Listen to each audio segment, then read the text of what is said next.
नमस्कार दोस्तों, स्वागत है आपका मेरे चैनल साक्षी जर्नल में। आज हम आचार्य प्रशांत जी की पुस्तक स्त्री आंतरिक बल की ओर भाग 9 को पढ़ने जा रहे हैं। इस अध्याय का शीर्षक है दहेज का सही नाम। असल में यह अध्याय थोड़ा छोटा है, लेकिन हमें दहेज को एक बिल्कुल अलग दृष्टि से देखने के लिए प्रेरित करता है। तो आइए बिना किसी देरी के हम इसे आगे पढ़ना शुरू करते हैं। दहेज का सही नाम।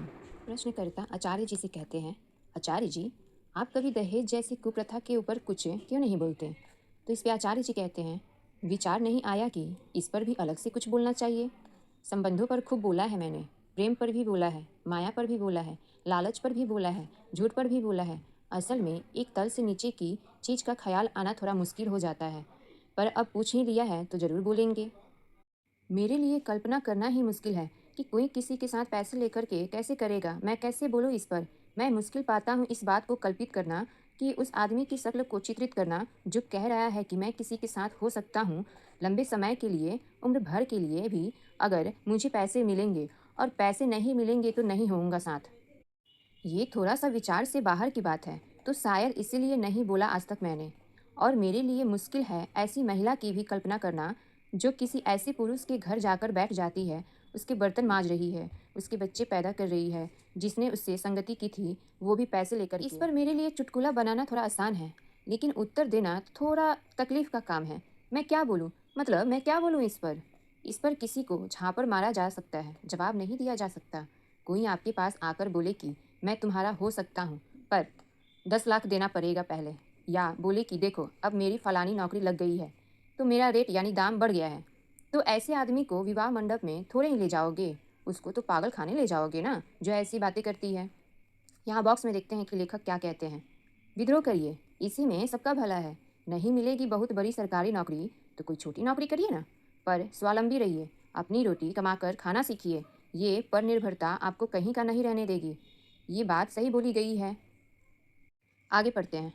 तो ये चीज़ ऐसी है जिसको क्या समझूं मैं? इसमें आत्मा परमात्मा समझाऊं, मैं इसमें मन चेतना समाधि समझाऊं, मैं इसमें क्या बोलूं? कैसे झेलते होंगे ऐसे लोग एक दूसरे को, मुझे तो समझ ही नहीं आती। कैसे कुछ साल भी साथ रह लेते हैं होंगे।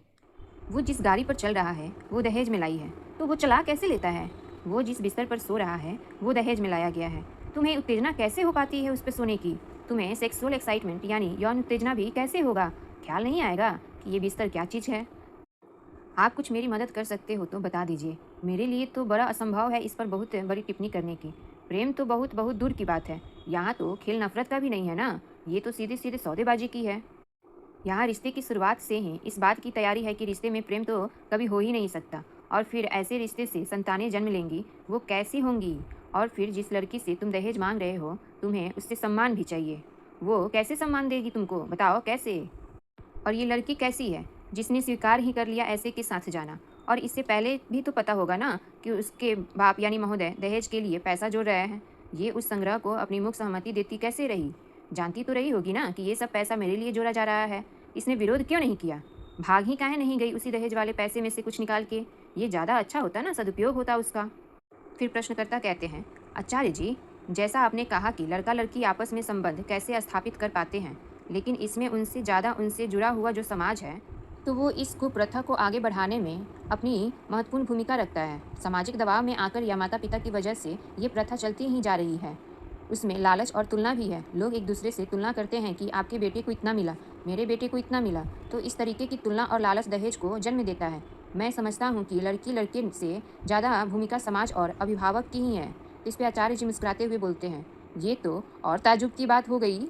ये लड़का कैसा है जिसके नाम पर दूसरे पैसे ऐंठ रहे हैं, बताओ? ये पुरुष कहलाने योग्य हैं? ये कि इनके नाम पर दूसरे जाकर पैसे ऐंठ रहे हैं, वो भी किससे? इसकी होने वाली पत्नी से। ये तो और ज़्यादा गिरी हुई बात हो गई ना। कोई स्वाधीन व्यक्ति तो ये होने नहीं देगा अपने साथ। और दूसरी बात, ऐसा भी नहीं है कि समाज के दबाव में हो रहा है ये। आप जो जो दहेज लेते हो वो समाज को जाता है क्या? उस पैसे से मजे तो खुद ही करते हो ना। ऐसा थोड़ी ही है कि वो गाड़ी समाज के लिए ली है, गाड़ी लेकर समाज सेवा में लगा देते हैं क्या?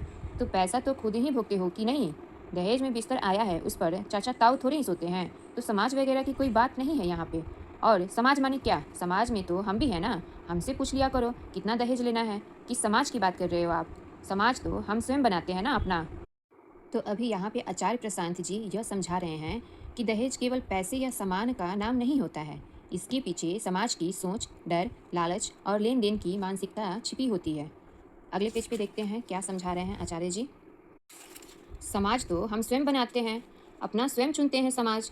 रिश्तेदारों की भी बात कर रहे हो तो अपने सब रिश्तेदारों को बराबरी की अहमियत देते हो क्या?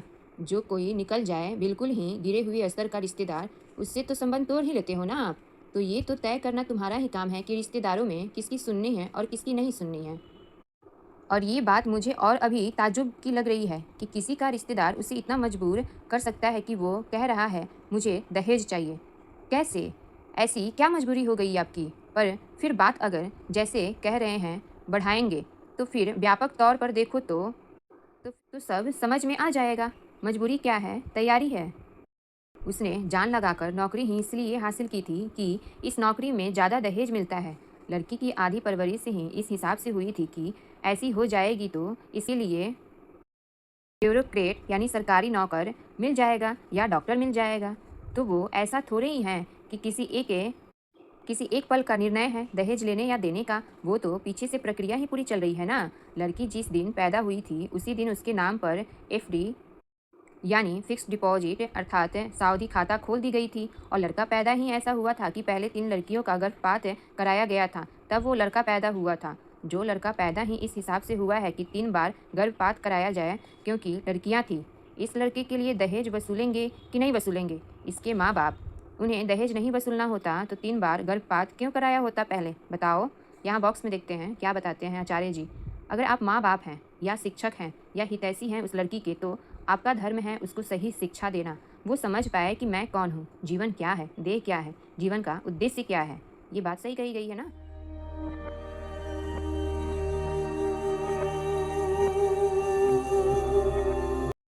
यहाँ लेखक हमें यह सोचने के लिए कह रहे हैं कि क्या हम किसी इंसान का मूल्य धन या वस्तुओं से तय कर सकते हैं? यही प्रश्न इस अध्याय के सबसे महत्वपूर्ण संदेश दे रहे हैं। देखते हैं। तो कहानी बहुत पुरानी है, बहुत पीछे से चल रही है। जानते हो, अधिकांश परिवारों में, भारतीय मध्यम वर्ग की बात कह रहा हूँ मैं, जो सबसे छोटा बच्चा होता है अधिकांशतः वो क्या होता है? लड़का ही होता है ना। मतलब समझ रहे हो आप? या तो इतनी लड़कियां पैदा की गई इस उम्मीद में कि लड़का आ जाए, फिर जब लड़का आ गया तो रोक दिया गया कार्यक्रम को, या फिर लड़कियों की हत्या करते गए जब तक लड़का नहीं आ गया। तो जहाँ जन्म के साथ ही इरादे ऐसे हों, वहाँ दहेज नहीं मिल जाएगा तो क्या लिया जाएगा? बात ही बड़ी घिनौनी सी है ना। इस पर क्या बोले और कितना बोले हम? जिसको हम एक आम परिवार कहते हैं, जिसको हम एक आम जिंदगी कहते हैं, उसमें बहुत कुछ बहुत ज़्यादा घिनौना ही है ना ये सब। तो इस पूरे अध्याय का सार यही है कि समस्या केवल दहेज की नहीं है, बल्कि उस सोच की है जो इंसानों को वस्तु की तरह देखने लगती है। ध्यान रखें, आप अपनी राय जोड़ें, लेकिन यह स्पष्ट रखें कि यह आपकी समझ है और पुस्तक का संदेश अलग से प्रस्तुत कर रही है। आगे देखते हैं प्रश्नकर्ता आचार्य जी से क्या कहते हैं। आचार्य जी, मुझे लगता है कि ज़्यादातर शादियाँ आयोजित शादियाँ होती हैं। परिवार आपस में एक दूसरे को जानते नहीं हैं। तो जब लड़की लड़के के घर जाती है तो वहाँ पर अपना प्रभुत्व स्थापित करने हेतु ऐसा करती है कि लड़का शायद शुरुआत में उसको इज्जत दे कि वो अमीर है या इतना कुछ लेकर के आई है। बाद का मुझे नहीं पता, मैं इसके अगेंस्ट यानी विरोध में नहीं हूँ, पर मुझे ऐसा लगता है कि शायद ऐसा ही होता होगा। तो इस पर आचार्य जी कह रहे हैं, इसके अगेंस्ट में होना भी तो अपमान की बात है ना। इस मुद्दे का विचार करना ही बड़ी बेइज्जती की बात है। ये कौन सा आदमी है जो इस बात पर किसी औरत को महत्व दिए जा रहा है कि वो पैसा लेकर के आई है? ये पुरुष के स्तर पर वेश्यावृत्ति नहीं हो गई? आप किसी को पैसा देकर के, किसी महिला को पैसा देकर के उससे संबंध बनाओ, तो उस महिला को आप क्या बोलते हो? वेश्या ही ना। और वही महिला जब दहेज का पैसा लाकर किसी पुरुष से संबंध बनाती है तो सारे पुरुष क्या हो गए? अब पुरुषों की वेश्यावृत्ति के लिए हमारी भाषा में शब्द ही नहीं है। होना चाहिए ना दहेजिया। ठीक कह रहे हैं ना, ये वेश्या का पुलिंग है क्या? तो दहेजिया, क्योंकि इसने क्या किया है?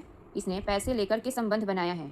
अंग्रेजी में है जिगोलो, जिगोलो कहते हैं अंग्रेजी में। हम प्रेम जानते भी हैं? नहीं ना, बिल्कुल भी नहीं जानते। ये एक चीज़ है जिससे हम बिल्कुल अपरिचित हैं एकदम से। लवलेस जानते हो, प्रेम रहित। अब पैसा कहाँ से आ गया बताओ? यहाँ जिगोलो का मतलब दिया गया है, जिगोलो के धंधे में पैसे लेकर सहमति से किसी महिला के साथ संबंध बनाने का काम होता है, इसको ही जिगोलो कहा जाता है। तो दोस्तों, यही था पाठ है 9 दहेज का सही नाम। उम्मीद है इस अध्याय ने आपको केवल दहेज के बारे में नहीं बल्कि समाज की सोच पर भी विचार करने के लिए प्रेरित किया होगा। अगर आपको यह बुक रीडिंग सीरीज पसंद आ रही है तो वीडियो को लाइक करें, अपनी राय कमेंट में ज़रूर लिखें और चैनल को सब्सक्राइब करना ना भूलें। पूरी बुक की प्लेलिस्ट चैनल पर उपलब्ध है। तो मिलते हैं अगले वीडियो में एक नए अध्याय के साथ। तब तक के लिए आप अपना और अपने विचारों का ख्याल रखें। धन्यवाद। राधे राधे।